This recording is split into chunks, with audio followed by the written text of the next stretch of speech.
Hi, everyone. Welcome back to the Meniere's Muse podcast. This podcast will introduce you to vestibular warriors that share their healing journey, obstacles they have overcome, and ones they continue to struggle with. Hear stories that are honest and vulnerable. Yes, we may laugh, cry, but mostly we learn from and lean on each other, so no one feels alone. Come lean on a community that will inspire you. I'm your host, Heather Davies, a fellow vestibular warrior learning to walk this new life with Meniere's disease and vestibular migraine. Today, I'm speaking with Em. 6 years ago, Em went through a health crisis after the birth of her second child. Her symptoms of dizziness, brain fog, derealization, eyes that didn't want to focus, anxiety, vestibular migraines, and more were a chaotic storm that hit her system. Her symptoms were 24/7 for close to 2 years. 18 months into her journey, she was diagnosed with vestibular neuritis and vestibular migraine, but also had other labels thrown at her. She dedicated herself to learning about holistic nutrition, embarked on a journey of healing the root cause, embraced a non-toxic lifestyle, neuroplasticity, and furthered her knowledge of fueling health every step of the way, and continues to do so. These days, she coaches other vestibular warriors to help move through their vestibular something, as well as being a holistic nutritionist, helping people utilize lifestyle medicine to fuel health. She has shared her story extensively over on the Vestibular Warrior YouTube channel and in her 2 books, Uncovering Bliss, A Journey with a Vestibular Condition and Beyond, as well as her second book, Creating Bliss in Your Life with a Vestibular Condition and Beyond. She's also the founder of Bliss Out Co. That is bliss-out.co, the happy wellness space for vestibular warriors. Her passion is to inspire and empower others to find freedom from their vestibular something, create vibrant health, and follow their dreams along the way. Please welcome Em.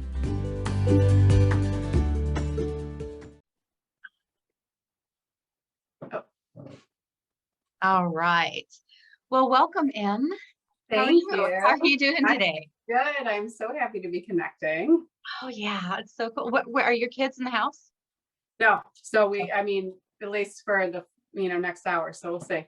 Okay. Here, my husband's escaped and they're like just snuggling and watching movies right now. Yes. Well, thanks for agreeing to come on the show and share your story with the Meniere's Muse community. No, this is awesome that you're doing this. I'm happy to. Awesome. Well, if you could tell us a little bit about yourself and about your journey. Totally. So I'm Em. Hi. So my vestibular something hit back in the fall of 2016. And it's been quite the journey. I didn't have a label for really close to 2 years. So I've always called it my vestibular something. I did later on, when I was much further through my journey, get labeled with things like vestibular migraines and vestibular neuritis. But because I didn't have a label, I just kind of took to the approach of healing from the inside out and just wanted to figure out what was going on in my body. But I'm sure so many people can relate. It was 24/7 symptoms for me. It hit and then my world went sideways with all the chaos of the symptoms. And it was lonely because, even if you have people who love you and care, really having people understand what it's like to journey with a vestibular something, is very difficult. So for me, it kind of transformed my life as I was journeying with healing. I also started sharing my journey on Vestibular Warrior YouTube, and then went on to write my books. And now I work with Vestibular Warriors in one-on-one sessions because it just sort of cracked me open. Coming through and finding a grounded state a few years in, I just wasn't the same person. And so my mission now is just to help others find freedom and life beyond their vestibular somethings. That's awesome. And you said you're doing Vestibular Warrior like wellness coaching? Yes. So I'm a holistic nutritionist, which was totally inspired by when I got hit, because I was not getting answers. And I was like, well, I want to know what to do to fuel my health, with lifestyle medicine. So I went back to school. And so I work with people as a holistic nutritionist, and then just coaching people to work through the steps of their vestibular something and give them resources. That's fantastic. Yeah. Full circle. Yes, Yeah. totally. And I know you mentioned that you really don't have symptoms these days, right? Yeah, no, I don't deal with vestibular symptoms anymore. Yeah, no, I'm very grateful for that. I know that that's, not the case for everyone. And, we're all different in what we go through. For me, really taking approach of looking at the root cause was the game changer for me. So not just looking at like managing symptoms, but really, what's going on inside my body, whether it was like a viral component, pathogen, bodily process not working right, a structural thing. And we all have, it's all a mixed bag, we're all sort of different. But for me, really going deep with that was what created freedom for me and continues to be the thing that fuels my health. Right. And I noticed a lot in your books, which I absolutely love. So many people get fixated on that diagnosis, Yeah. and it's so hard to Yeah, totally. pull them out of that. I love that you just label it as your vestibular something, whatever it is, and you kind of move Yeah. forward. Yeah. Oh, no, I What? was just going to say, I think that a diagnosis, I think that like it can give people clarity sometimes, but also it's not always, for me, when I got the diagnosis, I still had the question of, well, what do I do now?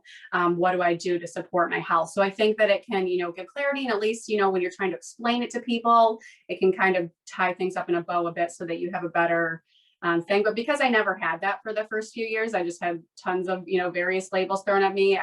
Yeah, My journey has been very much, I just have a bunch of crazy symptoms. I get that. What do you think was your pivotal moment? I know that you said you wanted to find out the root cause. Yeah. Yeah, I think it was, so there was a lot of like, before, breaking through and like finding the light, I say, there was a lot of like crying and having breakdowns and, kind of grieving of what was happening. And then getting to a point where I was just kind of got tired of that. And I was like, okay, well, it was kind of really cultivating a belief that we are meant to heal. For me, getting into neuroplasticity and lots of different aspects of that you can jump in with that of what works for you. I first found Dr. Joe Dispenza's work, so that's what resonated with me. But there's lots of Love him. lots of Love people. him. Right. Yes. And so it was just, I read his book, Becoming Supernatural, and I would listen to it just like walking around the city, and the concepts just started to sink in. And I just started to like really start to believe like, oh, well, there's life beyond this, even if I'm like in the symptoms right now. And I honestly would say it wasn't like that all of a sudden I was all better and then that was my turning moment. It was more I had like a mindset and perspective shift, and that was super freeing for me. Even though I experienced like a lot of symptoms after that day, it wasn't like the symptoms just went away. It was just once I started viewing them differently, and as my body talking to me and giving me an opportunity to like really understand that something was happening, but that I was separate from my vestibular something. We were not one and the same, that I was going through something. That really opened the door for me hugely. Yeah. Yeah. Yeah. It takes a lot of work. A lot of work, I know. of like, it's not pretty. Like, I think I really, healing is very messy. Like I will tell people, like I would go into a meditation with like my two little kids running around, my messy house, a sink full of dishes for like 2 years straight. Like it wasn't like I was sitting in some Zen pretty room. I think that like you imagine like when you're healing, it just like all looks like chaos, and it felt like chaos. And I think that once you just kind of are like, okay, I'm going to create my calm in this chaos, like it's okay. Like it doesn't have to look pretty. Right. And yeah, it's the way it goes. Talking about Joe Dispenza, and actually I read a Yes. couple other books about neuroplasticity early on when Yeah. I wasn't ready for the work. I just wanted someone to fix me. Yeah. Who doesn't, right? Yeah. And I thought a lot of those people were just crazy, but Mm-hmm. I wasn't ready. And I think Yeah. a lot of people that reach out, I don't know about you, but I find out personally, a lot of people that reach out to me just want the answer. You've made it through the darkness. How do I do this? But Yeah. the answer is too long. I mean, there's so much work that goes in. That's why I had to write those books, because there's no, Yeah. if I could give you a magic pill or a quick fix, I would. And look, I would have done it too. Right. But no, it was mind, body, soul, spiritual, feeling like I was breaking and then rebuilding. Like there was no quick fix. No. Yeah. Yeah. Do you mind if I read something that you wrote out of one of your books? Yeah, sure. I just recently reread your first book, and I read Thank it you. when you first put it out a long time ago, and it helped, but I took so much more away reading it again because I'm in a different Cool. place. So Yeah. but I wanted to read a little something about when you were having not a great day. And so if you don't mind, this is an No. excerpt from Uncovering Bliss by M. I don't tap into the feelings I have associated with those early days often. It was during that time that something started to change within me, and in ways that I'd never look at life the same. I hope I don't cry. That's probably why I know. I highlighted this one. I remember sitting on the floor next to my boys, sobbing on the inside, but smiling on the outside at the amount of joy I had from watching them play. Look at me, I'm bawling already. Okay. Because I can relate. My daughter was 2, almost 3, sitting beside me through most of my vertigo attacks. But you continue to write, my mind was distraught by the symptoms, disconnected feelings, brain fog, drifting eyes, anxiety coursing like fire, and feeling as if I was floating, always floating. And my heart was overflowing with love. It was a conflict within me on every level. My mind and body felt like chaos, while my heart was brimming with love. I was a shell of a person with a strong heart. That's the feeling I remember so intensely. Yeah. It's crazy, those feelings that we remember. Yeah. Yeah. Obviously it goes without saying that writing was super therapeutic for me. And I encourage anybody to have an outlet in some way, because for me, I had never released that before. I didn't have people, my close family knew what I was going through to the extent that they could understand what a vestibular something was. But really, until I connected with other vestibular warriors, it's a very isolating journey. And so, writing was a way for me to start to release the trauma of the vestibular something. Do you still write today? I mean, like on I a regular do. basis? I do. I'm actually like always starting another book, and then I'm the type that when I write, like I have to, it just kind of comes to me and I go, so I don't like force anything. Right. But I do foresee another book for Vestibular Warriors in the future. Fantastic. Yeah. Keep them coming. Thank you. Tell me about a time when you felt hopeless, but you were able to push through. I know we use the word push a lot, but yeah, no, I hear you. So for me, one of the biggest things I had to get through was that I would have the surprise vestibular migraine attacks. So like I had made a ton of progress. My symptoms were still 24/7, but they weren't intensely so. Like I'd get to points of like 80 and 90% better, when I would think like, if this is as good as it gets, like this is incredible. And so I kind of be riding high, like feeling really good. And then truly out of the blue, I'd get hit with a vestibular migraine attack. I would feel the anxiety, or the derealization would set in. I could be sitting at my computer, I could be driving. So for me, one of those times was I was driving and I safely pulled over. My world went sideways. My eyes stopped wanting to focus. I was behind. For me, derealization felt like being behind a window, like a dirty window. So I would say I was back behind my window. And I was on my way to work, and I just was sobbing. I went to a grocery store and I, called someone and talked it through. And I just think that anybody going through a vestibular something has had moments of just pure hopelessness of like, I don't, it's almost like, you can do it, but you're like, I don't want to go through this right now, And so I think it was sadness, but then it would turn to anger.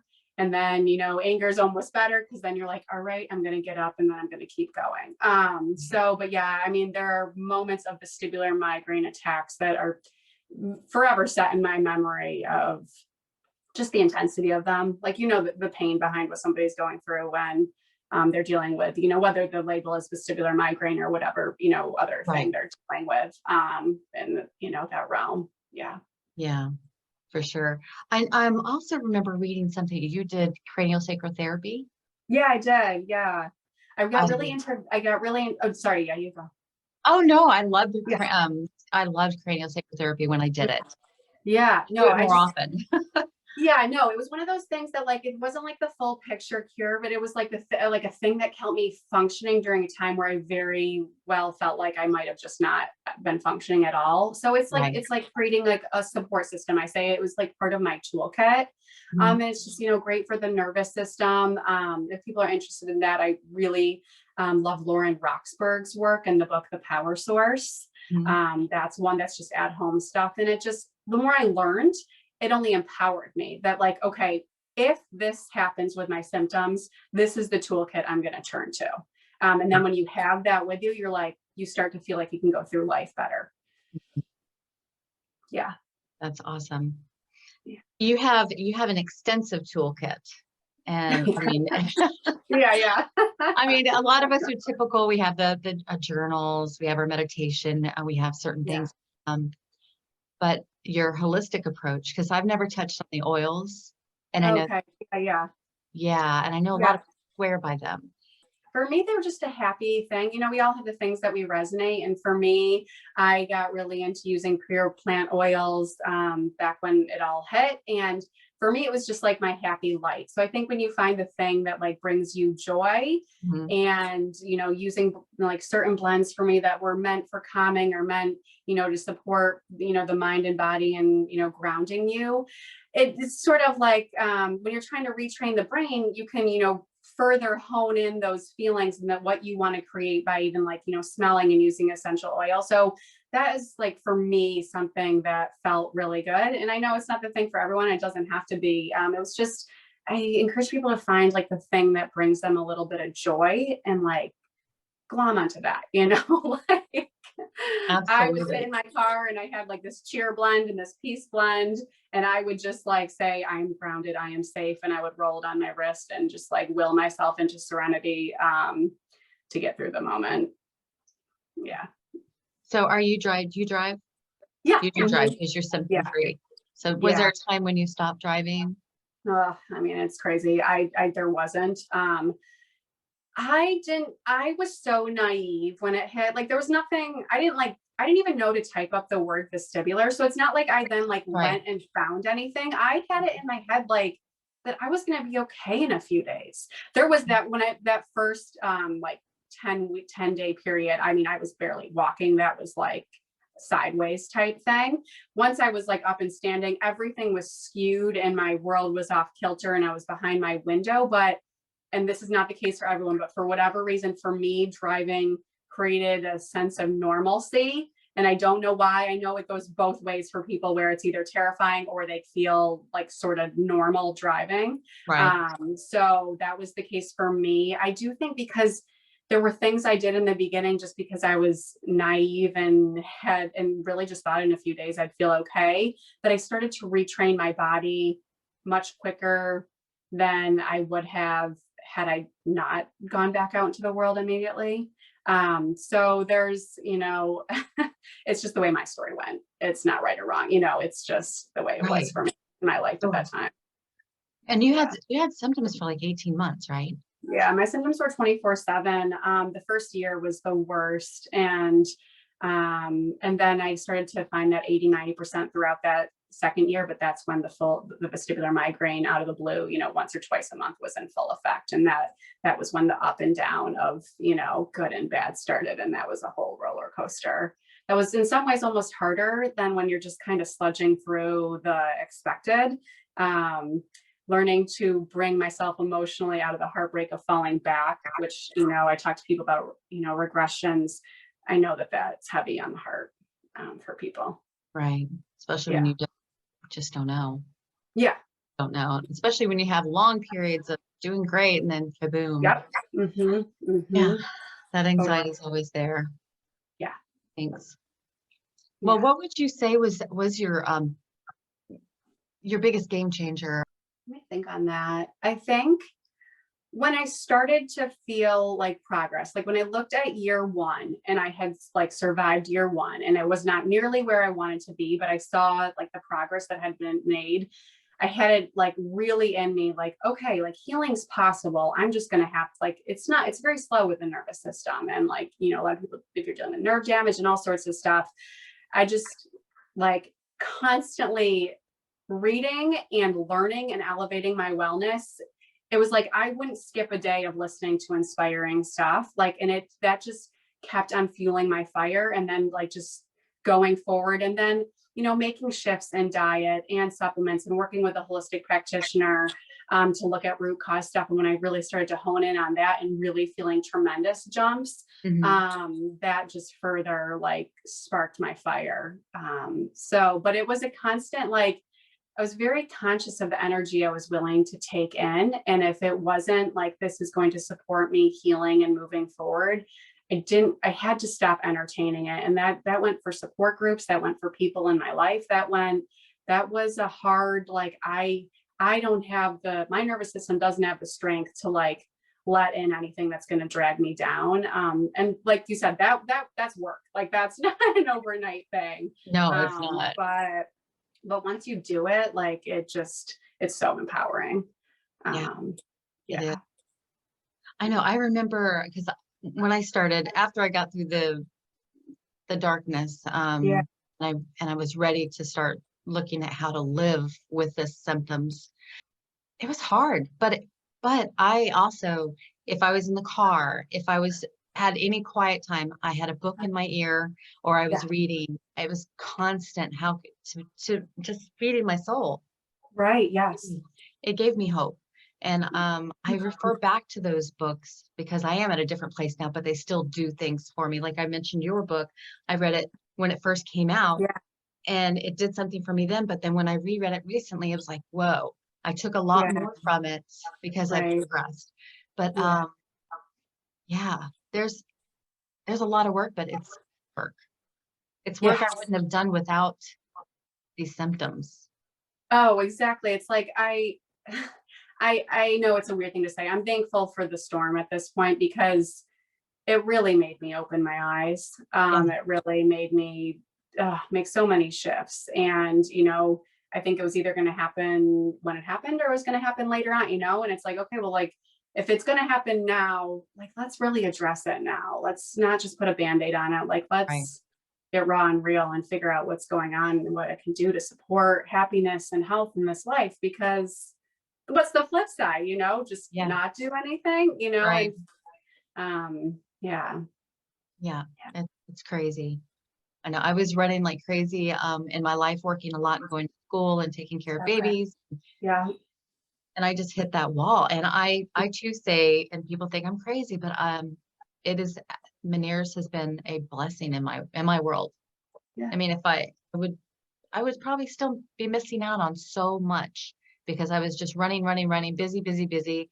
And my calendar is not full these days. Back then, there wasn't any white space. And now I love my white space. Yes. So I get it completely.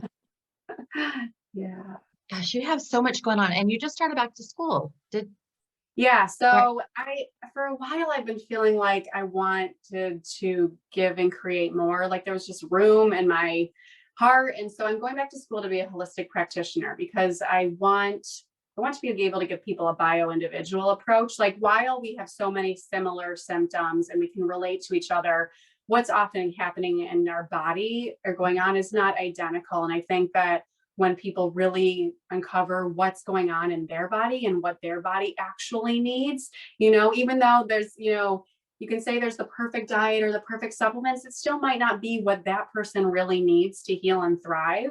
And so that's really what's lighting me up now. So I'm back doing that and things like morphogenic field technique, you'll hear more about me from, and I'm working, interning and working with people. And then just, I really want this to turn into like the Vestibular Warrior community of like hope and light, and like that it doesn't have to be the worst thing that happened to you. I mean, I know that there's going to be a period and moments where it feels like that. That's, you know, inevitable almost, but can kind of crack us open, and it doesn't have to be that way. So yeah, that's my driving force right now. That's awesome. I love it. You know, one other thing that I read, going back to my notes here. Yeah. I don't know about you, but when I read books, I take notes. I'm highlighting in the margins. No one wants my books after. There. Oh, and in Heart and Soul, one of your quotes, and I love it because it puts things back on the individual. And your quote was, "My mind imagines a movement of us taking ownership of our own wellness." And Yeah. I love that. I wish that more doctors would say, before prescribing medication, you need to do A, B, and C. Yes. Personally, Yes. read this book, do this. Yes. To put it in our hands. I mean, no, that's the game changer. That's the thing that cracked everything for me, that like made it possible, was realizing I wasn't going to rely on someone else to fix me. They might be a huge healer and support in my life, but that I also had a ton of power in what I could do to take back my health. And that's everything, right? Because if we have that, then I mean, the path is open. Like, it's a matter of, walking it, which I know is still very messy, but it's there. It is. But with people like you out there that are willing to take your hand and lead the way with that. And I mean, there are so many of us out there that are on the other side. I mean, I have symptoms daily, but I can function with them. No big deal. But it's just, it really is that messy work. And I have a hard time. I have someone that's reaching out to me on a regular basis right now, and she can't get past herself. Yeah. Very hard. And she's very goal driven. Yeah. But she is stuck in the storm right now. And it's heartbreaking. Okay. She just may not be ready, because I know that we all have that. Totally. And that's just it. And it's like, just continue to offer a light, because there's a lot of people I connect with, and then it's almost, what I'm saying is almost too much. It's like, it's not like when you're saying you're not ready, like, and that's where it's like a balance of me throwing a whole toolkit at someone, or just like,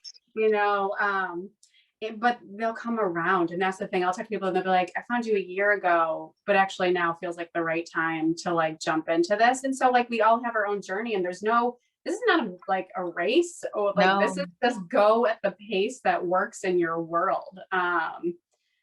I mean, it's your life. Like, you make the choices. Yeah. I know we're all on similar paths, but all so different. It's crazy. Yes. Right. And so my second book, Creating Bliss in Your Life with a Vestibular Conditioning and Beyond, that's the one that goes through all the topics that come up with Vestibular Warriors. So fear, anxiety, setbacks, regressions, like all the things that come up probably when you're connecting with people, that are the things that we get stuck in. And I wrote that because with working with people around the world, I was like, oh, I'm having the same conversations. And if we were all in a room together, we would all relate to each other 100%. But we're all across the world, and we feel oftentimes very alone. But we understand each other. I can tell you that much. It's frustrating because you want to, and I understand you when you're throwing everything at them, because we're excited because we know what it works, but we have to kind of go slow, or we're going to lose people, you know? Yeah. And do you have a YouTube channel? I do. So I have the Vestibular Warrior YouTube channel, and I have shared, starting, is it 2 or 3 years ago, I posted my first video as I was coming through the darkness, and I didn't have any intention of creating anything from it. I was just like, nobody's talking about this, and so I'm going to share my journey. And then I've kind of just over the last 2-3 years shared my journey of everything like holistic health wise to further healing, and then shared about my books and just helping people that way. So that's often how I connect with a lot of people. Awesome. I know back in 2016 there was no one. Into 2017 there were just little things. A few that we're thankful for. Yeah. But unless you know to type the word vestibular in, I don't know that you're going to get there. Right. And I was kind of in denial that I was going through a vestibular condition when I like found some YouTube videos of exercises, and I was like, that's not me. I'm going to be okay in a week. Right. So I don't know, like, it's also like knowing what to search for too, and, how to connect with people. That's true. Yeah. That's true. And how to describe that dizziness. That was one thing that prolonged my me being diagnosed, because I was all over the place. Yeah. Yeah. So there's so much to learn just to get out there and get to the right doctors. So, right. Because it sounds so absurd when you're talking about it, that you're like, and they're like, how are you standing there? And you're like, I don't really know. True. So true. Do you still see a vestibular anybody now? No, I never really, I did vestibular therapy within like the first 6 months. And for me, I don't know how much, that helped or whatnot. I had a newborn and a 2-year-old, and I feel like that was intense vestibular therapy, honestly. Right. That was super intense. So I don't, and then I didn't find a neurologist until 2 years in. And by that point I had made so much progress. I had like a 2-page thing I had written about my story, and that's how I got my diagnosis. So while I was in the thick of it, I didn't have, the answers. I think there's amazing people out there now that are supporting people. But yeah, for me, it just didn't land that way. Yeah, that's hard. Well, is there anything else that you would like to share? No, I mean, not really. I know there's so much. Support. Yeah, just know that you have support. You can reach out to me. I'm on Instagram at Vestibular_Warrior. I'd love to support you. Anybody listening to this, I'm happy to give you a free copy of my second book, Creating Bliss. You can go over to my website or shoot me an email or on Instagram, and I'm happy to send it over to you. There is hope, like wherever you are on your journey right now, like whether it is day 1 or like day 3000 and you don't like where you are, like there's always another corner to turn and something to do.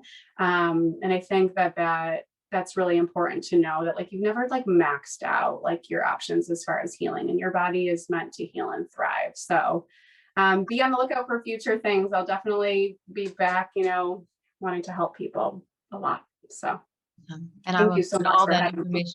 No problem. If you have time, I usually end with a fun little whirlwind questions. Totally. Okay.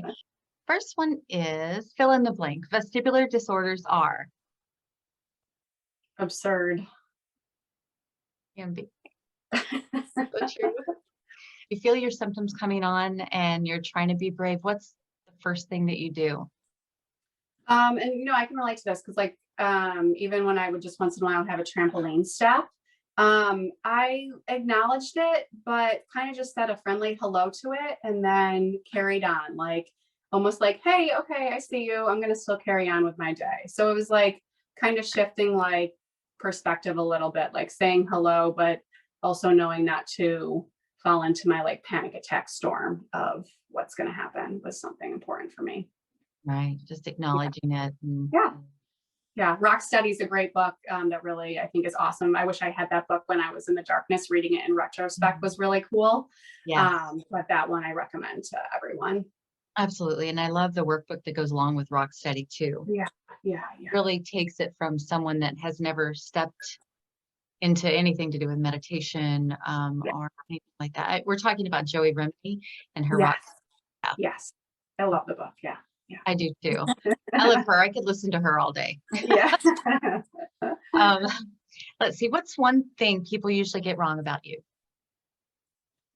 I don't know it's hard to know how you come off on the internet. People might think that I'm extroverted. I'm actually a really introverted person. Mm-hmm. But that might just, I don't know. You never know how you're perceived. So, but I actually, I'm quite introverted and one of those people that can like happily like write for hours and not come out of my little hole with a matcha latte and it can fuel my soul. I am the same way. Find the quiet, you will find me. I love it. What is your favorite meal? Oh man.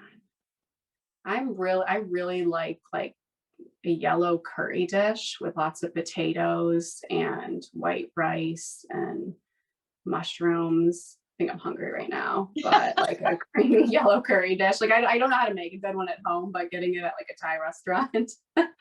It's one of my favorite dishes too, and I have not mastered it. No, there's like a spice I don't have or something and never tastes away. Yeah. Right. So that's awesome. Yeah. What's the last show you binged and loved? The first thing that came to mind was Ozarks, but I feel like, Stranger Things. Stranger Things. And that brought me back so intensely because I wrote about, in my first book, I wrote about the upside down being what it felt like for derealization. And so going back to that was really, if anybody's seen, I'm not going to give anything away, but just going back and experiencing that was interesting. Have you watched the show? I have not. Oh, okay. Okay. It's just, it's like an alternate dimension that's dark and dreary. And it's like the flip side of like human life. And that's kind of what the vestibular something felt like. So well, I will have to check it out. I don't know. Ozarks and Stranger Things. Yeah, that's what it was for me recently. Yeah, Ozarks, I stepped away from it for a while because it was so intense. Yeah. But then I got drawn back to it and we binged the rest of it. And it's like, totally. I know. Then you're like, I'm through it. Okay, let's move on. I'm through it. Next. What is on your nightstand? Oh, right now I had Gabby Bernstein's latest book. Something, is it Be Happy or Create Happy something? It's just sort of about like working through trauma and, just really cultivating your happiness. So I have that on my nightstand to get through. And then with me being back in school, I'd always have a book that like one of them was on supplements, some essential oils, headphones. It's always a cluster of things. Did you read Gabby's book, Judgment Detox? I haven't read that one. I read her earlier books. But yeah, I haven't gotten through all of them. Yeah, that's her. She really helped me early on. Totally. Yes, that is the vibe of like, yes. I think The Universe Has Your Back is the first book I read. Yes, or me something too. to that effect. Yeah. Listening to that, and that was eye-opening, and just listening to things like that. And it doesn't have to be people going through the same experience as you. No. It just has to be people, are also, making way through difficult life stuff. Definitely worth the read too. Just to see where the darkness that she came through. I had no idea. Mm-hmm. Yeah, exactly. You look at people and you're like, oh, it's all bright and shiny for them. You're like, oh no, they're What's an activity that completely relaxes or grounds you? Hiking for sure. Just being out in nature, just being able to leave, the city, and just, I love lush, like green, and just being surrounded by that. It really calms my soul, and I feel very, very connected to that. But then also like just a comfy chair and a good book and a matcha latte, and listening to like corny elevator jazz with like saxophone music that like everyone walks in the house and like turn this music off, like for me is just like the best. That's hysterical. I didn't know that about you. What do the boys think about that music?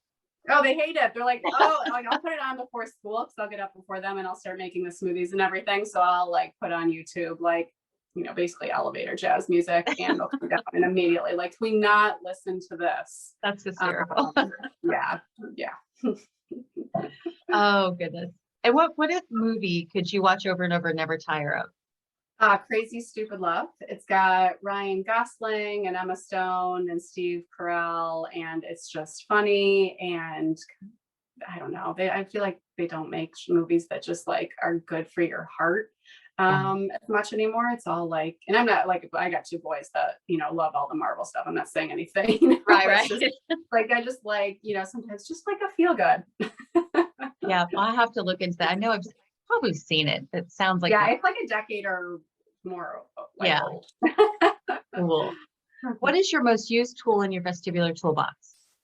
My mind, and realizing that my mind is separate from me. And I think when you go through a lot of like going through the vestibular stuff, you have a lot of thoughts, like a lot of fear, a lot of like questions of like, what if this never goes away? What if I don't come through this? What if I can't do that? And for me, learning that like looking at those thoughts is just like kind of like a leaf in the wind. Like it hits there and it passes, but it doesn't have to define me just because like it's a thought in my mind.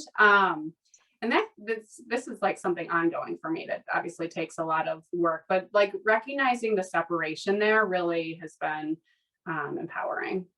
Yeah. Yeah. It is an ongoing, the battle of the mind, that monkey mind is constant. Oh, it's terrible. It's terrible. but realizing that's a great step in the right direction. Yes. And the last question is, what are you extremely grateful for today? My family, being in the Pacific Northwest, my health. I think when you're going through a vestibular something, you don't even have the luxury of sweating the small stuff, and so I think that I just don't sweat the small stuff now. So I'm just thankful to wake up for, my really just family and my health. Those two things are everything. Yeah. The boys are getting so big. Yes, I know. How old are they? 6 and 7 right now. 6 and Yeah, it's like when this started, I just had a newborn. So I really feel like my youngest life has been sort of the timeline. Of a lot of this. Yeah. That's so awesome. Yeah. Everything. Well, thank you so much for sharing everything today. And I'll include everything in the show notes. I'm so grateful for you. Yeah. Well, I can't wait to jump into your new book, and I'm sure I'll have questions. Yeah. And I'll have them reach out to you if they're interested in grabbing that. I know. I can very generous gift. No problem. Thank you, Em. Yes. All right. Thanks, everybody.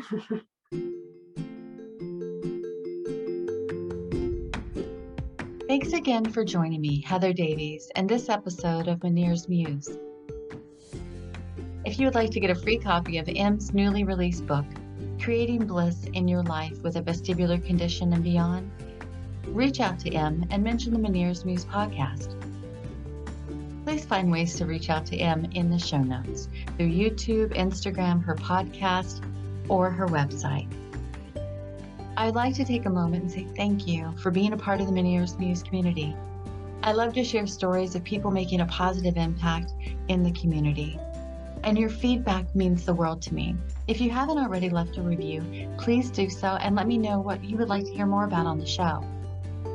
Please be sure to subscribe to Meniere's Muse for updates. Thank you for listening. I'll see you next week, Warriors.